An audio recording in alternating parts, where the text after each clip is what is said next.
biggest sin, and I want to know if there is a specific dua or something I can read on his name so that his sin will be forgiven. बिस्मिल्लाहिर्रहमानिर्रहीम। अस्सलामु अलैकुम नाज़रीन, दीन दुनिया channel में आपको खुश आमदीद कहते हैं। नाज़रीन, सुनने वाले जो भी मुसलमान हैं उनको यकीनन इस बात की कदर होगी कि वो एक मुसलमान घराने में पैदा हुए। अगर हम किसी गैर मुस्लिम को ईमान की हरारत के लिए तड़पता देख लें तो ईमान और भी ताज़ा हो जाता है और बंदा मजीद शुक्रगुजार बन जाता है कि उसकी पैदाइश एक मुस्लिम घराने में हुई। कई ऐसे लोग हैं जिनके अपने दुनिया से चले जाते हैं और ईमान से महरूम रहते हैं। उनके लिए नौ मुस्लिमों की तड़प देखकर यकीनन हर दिल कांप जाता है। आज की इस वीडियो में हम आपको एक ऐसी खातून से मिलवाएंगे। आयरलैंड से ताल्लुक़ रखने वाली मरियम ने इस्लाम कबूल किया और उसको डॉक्टर जाकिर नाइक के इज्तिमा में आने का मौका मिला। उस खातून के सवाल और दर्द दिल ने हर देखने वाली आंख नम कर दी। नाज़रीन, इस खातून की डॉक्टर जाकिर नाइक से गुफ्तगू का उर्दू तर्जुमा हम आपके लिए लेकर हाजिर हुए हैं।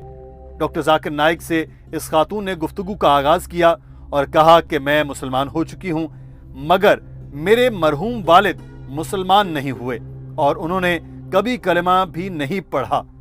जैसा कि सब जानते हैं कि शिर्क सबसे बड़ा गुनाह है, तो क्या कोई ऐसी दुआ है जो मैं उनकी बख्शिश के लिए पढ़ सकूं?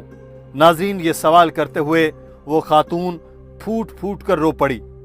उसके अपने वालिद से मोहब्बत उसके अल्फाज से झलक रही थी।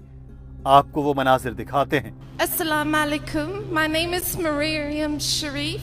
I am from Ireland and a physical therapist by profession. Alhamdulillah, I got a chance to accept Islam.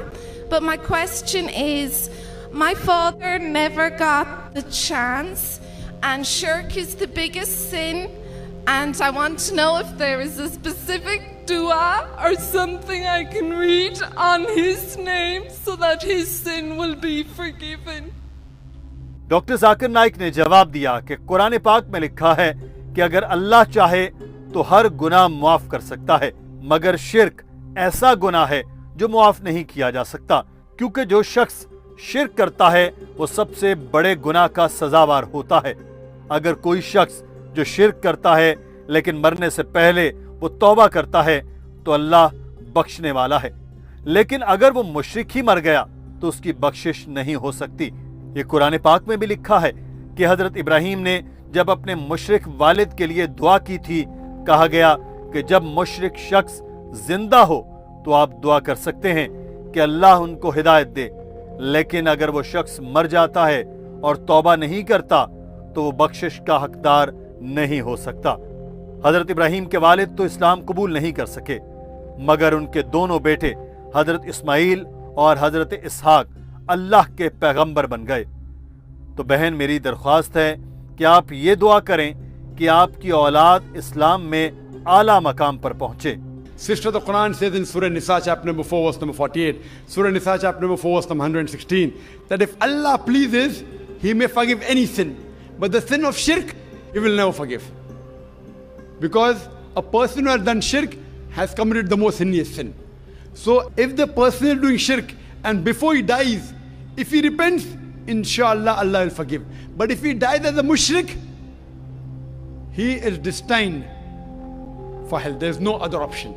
And this is also narrated in the Quran when Ibrahim alayhi salam, Prophet Ibrahim, when he prays for his father who was a mushrik, then a verse was revealed that when the person is alive, you can ask Allah to give hidayah to your parents, to your father, to your mother, to your brother. May Allah guide them to the straight path. But if they die as a mushrik, and if you know they die as a mushrik, you cannot pray for them. You can only pray that, oh my God, oh my Lord Allah, make from my offsprings Muslims who will submit their will to Allah.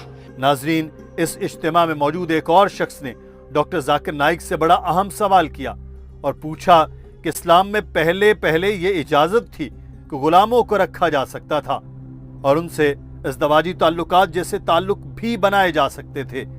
क्या ये ख़वातीन की इज्जत और तकरीम के खिलाफ नहीं था? और क्या ये इजाजत सिर्फ मर्दों को ही थी यह ख़वातीन भी गुलाम रख सकती थीं। My question is that I have read in glorious Quran that in previous time, during the time of Prophet Muhammad sallallahu alaihi wasallam, men were allowed to keep female slaves, and they were allowed to have that intimate relationships with them without the nikah, and the offsprings were also considered to be legitimate. So, I mean, wasn't it any kind of degradation of the honor of the women? And were women allowed to do that, or this privilege was only confined to men? Doctor Zakir Naik ने इस सवाल का जवाब देते हुए बताया कि कुरान पाक में लिखा है कि अगर आपके पास शादी के वसाइल नहीं तो गुलाम खातून से शादी करें और हक महर में उसको आज़ादी दे दें, और यह सिर्फ ख़वातीन गुलामों की हद तक था। मुसलमान ख़वातीन गुलाम मर्दों से ताल्लुकात नहीं रख सकती थी। Which also says in Surah Nisa chapter number 4 verse number 25, if you do not have the means to get married, then marry a slave woman and give her freedom in mahr. That if you don't have the means to get married, so marry a slave woman and give her freedom as mahr. It is only for the female women slaves that the man can have sex. The Quran doesn't say the vice versa. And this again, if you analyze, that if you see, at that time promiscuity was very common. Promiscuity and having sex outside the bond very common. So Islam has brought it in stages. Like as alcohol was very common, the first verse of the Quran of Surah Baqarah chapter 2 verse number 219 says that in alcohol there is profit and loss. Loss is more than profit. The next verse was revealed in Surah Nisa chapter 4 verse 43 that do not pray with your mind befogged. Means Maida chapter 5 verse number 90 that alcohol is banned.